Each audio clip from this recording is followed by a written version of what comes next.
Welcome to the Deep Dive, where we try to cut through the noise. Today, we're digging into something that affects, well, pretty much everyone, every day: food. It's a big topic. It really is. And navigating food choices today feels like a massive challenge, doesn't it? So much information out there. Absolutely overwhelming sometimes. But what if there's this hidden force in our diets, something directly fueling a global health crisis? We're talking about ultra-processed foods, UPFs. And their link to rising obesity rates, it's undeniable. Yeah, exactly. And for our deep dive today, we're using a really insightful piece by Anita Hummel. It's called Ultra-Processed Foods and the Rising Obesity Rate, published on Reluctant Low Carb Life. It's a great source, really lays out the mechanics. It does. So our mission for you, the listener, is to really unpack these foods, not just what they are, but how they're actually designed. Engineered, you could say. Engineered. Yeah, engineered to be incredibly appealing, almost addictive, really. And we want you to understand why they're so hard to resist. We'll look at the health impact, individually and globally. And importantly, we'll explore a framework the source suggests for navigating all this. Solutions too. Good. Yeah, moving beyond just the problem, giving you some tools. Okay, so let's start there. When we say ultra-processed, what does that actually mean? Is it just anything in a box? That's a really good question. It's more specific than just packaging. Right. The article defines them as industrially manufactured products. The key thing is their makeup. They typically contain multiple additives. Additives, preservatives, chemicals. Exactly. And these aren't just thrown in randomly. They have a very specific purpose. Which is making them taste amazing and last forever on the shelf. Pretty much. Enhancing flavor, texture, and crucially, shelf life. They're creations of food science, really. Not just recipes. Definitely not. They're often loaded with sugar, salt, unhealthy fats, and a whole list of artificial ingredients. Like artificial flavors, colors. Sweeteners, emulsifiers, you name it. This combination makes them taste great, Hits all the right buttons. But nutritionally, not so great. Nutritionally poor, yeah. Very little in terms of vitamins, minerals, fiber, even if they taste fantastic. So could you give us some concrete examples, things we might see every day? Sure. Think sugary sodas, obviously. Packaged snacks are a huge category. Chips, cookies, many breakfast cereals. The brightly colored ones? Often, yeah. Also, instant noodles, a lot of frozen meals, and a big chunk of fast food. Okay, so they're everywhere. Pretty much embedded in the modern diet. Convenient, cheap, and designed to be that way. What really struck me in the article was this idea that they're not just tasty, they're engineered to hijack our biology. That's the core of it. Hyper-palatable. Hyper-palatable. Right, so they override our I'm full signals. Exactly. They're designed to make us keep eating even when we don't need the calories. How on earth do they do that? What's the science? It's fascinating and a bit disturbing. The article points to a few key things. First, the high sugar content. Okay. Sugar isn't just sweet, it's addictive. It triggers the brain's reward system. Ah, like a drug hit. In a way, yes. It creates cravings, makes you want more. Your brain loves that rush. Okay, so sugar's one. What else? Then you've got the combo of excessive salt and fat.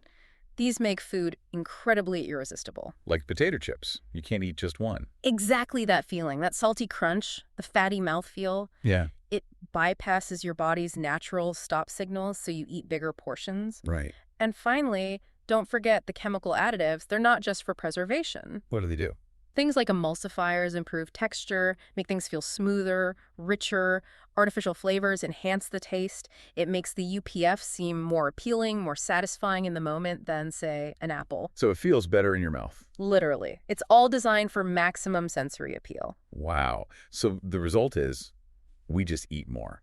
Way more calories than we need. That's the immediate consequence, yes. Yeah. The system works. It encourages overconsumption. And this isn't just a personal struggle, right? The article scales this up. It does. When you zoom out, it becomes a global issue. There's a really clear correlation shown in studies. As UPF consumption goes up in a population, obesity rates go up too. It's a consistent trend worldwide. Particularly where these foods have taken over the diet. Exactly, especially in countries shifting towards a more westernized diet. The article calls it a perfect storm for weight gain. The perfect storm. Why? Because you've got this combination, high calorie density, lots of calories in a small amount of food. Right. Poor nutritional quality, so you're not getting useful nutrients. And these addictive, hyper-palatable properties we just talked about. It makes it almost impossible for the body to regulate itself. Very difficult. It's almost designed to lead to weight gain. And the stats Hummel uses are pretty stark, aren't they? They are. Clear evidence of calorie overload. People eating lots of UPFs just consume significantly more calories overall. Fact. And the global impact? It's huge. The rise of UPFs mirrors the global obesity pandemic, especially hitting low and middle-income countries hard as their diets change. Okay, so we're eating more, gaining weight, but what are these specific components doing inside our bodies? Let's break that down. The chemicals first: emulsifiers, flavors, preservatives. Right, they're not just inert. The article points to evidence they can actually disrupt gut health. Our microbiome. Exactly, and potentially interfere with our metabolism, how we process energy. Okay.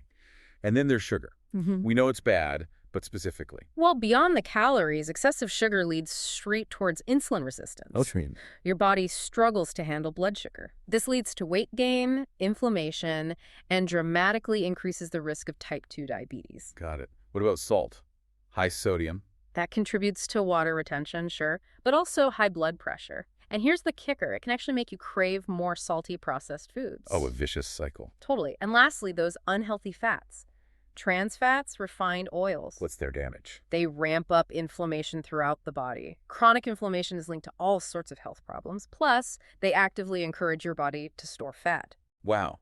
It really is a multi-pronged attack. It is. And tying this back to the bigger picture, the global crisis aspect, it's really stark in developing nations. How so? As countries urbanize, there's this massive dietary shift. Traditional diets, often based on whole foods, get replaced by cheap, convenient UPFs. Because they're accessible? Accessible, aggressively marketed, and often cheaper initially. But the result is this rapid, alarming rise in obesity and related diseases like diabetes and heart disease. Where healthcare systems might struggle to cope. Exactly. Their healthcare systems are often completely overwhelmed by this sudden burden of chronic disease. It's a huge public health challenge. Okay, this all sounds pretty bleak. It's easy to feel a bit powerless. It can feel that way. But you mentioned the article offers a way forward, a framework. Yes, thankfully it does. It introduces the Trifecta of Health from Reluctant Low Carb Life. It's presented as a simple but powerful approach. A trifecta of health. Okay, I like the sound of that. What are the pillars? 3 core pillars. The first one is fundamental, eating fresh foods. Makes sense. The logic is simple. Fresh foods, fruits, vegetables, lean proteins, whole grains are naturally nutrient dense. They don't have all those additives, chemicals, excess sugars. The stuff we just talked about. Exactly. They nourish your body properly. It sounds basic, but prioritizing these overpackaged convenience is key. Choosing real food. Okay, eat fresh. What's number 2? Pillar 2 is foods that keep you full. Satiety. So fighting back against that engineered lack of fullness. Precisely. Choosing foods high in protein and fiber helps you feel satisfied longer. This helps avoid overeating and mindless snacking. Examples. Think Greek yogurt, eggs, lean meats, beans, lentils. The article uses a great comparison. Greek yogurt versus a cookie with the same calories. Yogurt keeps you full way longer. Much longer. It helps you work with your body's hunger signals, not against those engineered cravings. Provides lasting energy. Right. Okay, fresh foods, filling foods. What's the third part of the trifecta? Fitness and exercise. Movement. Of course. In today's world, so many of us have sedentary jobs, lifestyles. Desk jobs, screens. So intentionally planning movement is crucial. It doesn't have to be intense marathon training. Just moving more. Exactly. A brisk walk, hitting the gym, yoga at home, whatever works for you. Consistent movement is vital for physical health, but also a mental well-being. It connects everything. It really does. And the source emphasizes something important here. What's that? Health isn't about perfection. It's not all or nothing. That's a relief. Yeah. It's about making consistent choices that support your well-being. This trifecta offers a straightforward way to think about it. Eat better, stay full, move more.